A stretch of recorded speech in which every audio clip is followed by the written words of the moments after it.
Bonjour, nous allons nous intéresser dans cette vidéo aux pré-réglages nécessaires à faire donc avant d'utiliser un spectrophotomètre.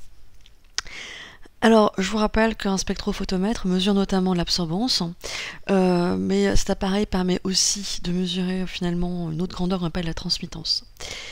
Alors, je vous présente sommairement le système, on l'avait déjà vu dans une vidéo précédente, et bien sûr le module qui nous intéresse c'est celui-ci, c'est ce module-là dans lequel on pourra placer une cuve, encore appelée cellule de spectrophotométrie, et cette cellule qui va contenir donc la solution colorée sera traversée par une lumière dont on pourra fixer la longueur d'onde. Alors, ces pré-réglages, en général, ils sont réalisés par l'enseignante ou l'enseignant.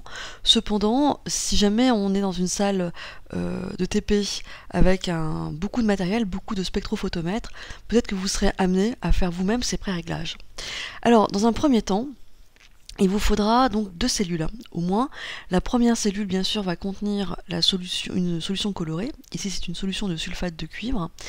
Et dans une autre cellule, on va mettre le solvant de cette solution. Donc comme c'est une solution aqueuse, le solvant qu'on va utiliser, c'est de l'eau, ici de l'eau distillée.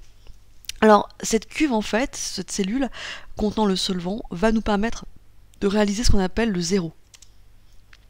Alors, en quoi ça consiste? Eh bien, on met tout simplement cette première cellule dans le module, et on peut mesurer dans un premier temps, si on le souhaite, la transmittance, puisque ici c'est un solvant, et en l'occurrence il est transparent, donc ce solvant va transmettre toute la lumière blanche qu'il va recevoir.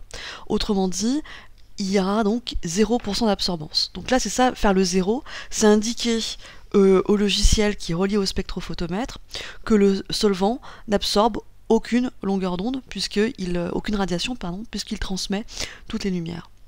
Dans un deuxième temps, on remplace la cellule du solvant par la cellule contenant la solution de sulfate de cuivre.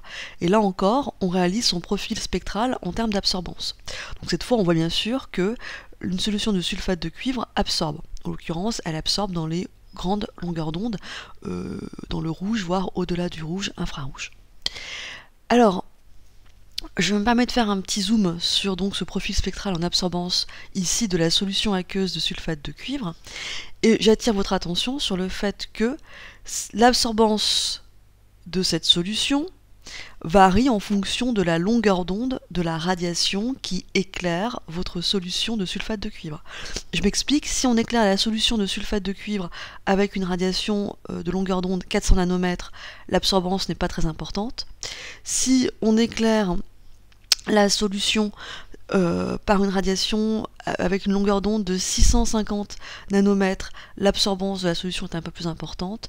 Et là, on voit ici, autour de 775 nanomètres, l'absorbance est encore plus importante. Donc, à retenir, l'absorbance d'une solution dépend de la longueur d'onde de la radiation qui traverse cette solution. C'est pas surprenant, mais ce sera important pour la diapositive qui suit. Supposons que l'on souhaite tracer l'absorbance d'une échelle de teinte en fonction de la concentration. Alors je vous rappelle qu'une échelle de teinte, c'est une déclinaison finalement d'une même solution, ici en l'occurrence colorée, à des concentrations différentes. Donc ici on a une échelle de teinte de solution de sulfate de cuivre, avec des concentrations différentes en sulfate de cuivre, ce qui explique des teintes plus ou moins foncées.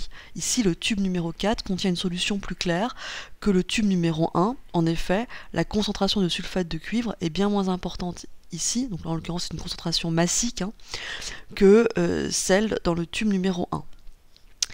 Alors, si on veut tracer l'absorbance des différentes solutions contenues dans ces tubes, il suffit de prélever un peu de chacune de ces solutions, de les mettre dans des cuves distinctes et de mesurer leur absorbance. Mais pour cela, il faudra éclairer ces différentes solutions.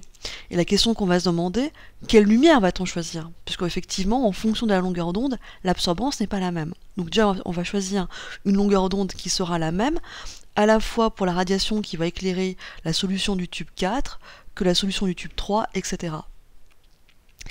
Eh bien, pour choisir la longueur d'onde de la radiation qui va traverser les différentes solutions de l'échelle de teinte, on va tout simplement prendre la longueur d'onde associée à la radiation qui coïncide avec l'absorbance la plus grande, ce qui va permettre des mesures plus faciles.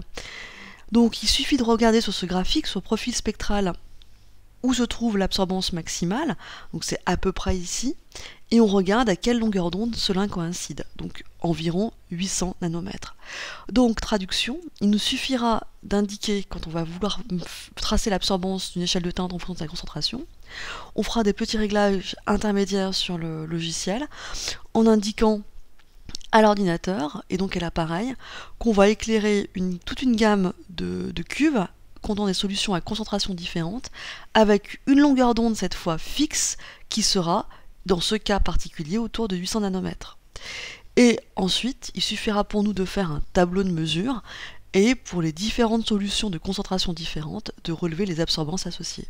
Et à terme, on pourra ainsi tracer l'absorbance en fonction de la concentration.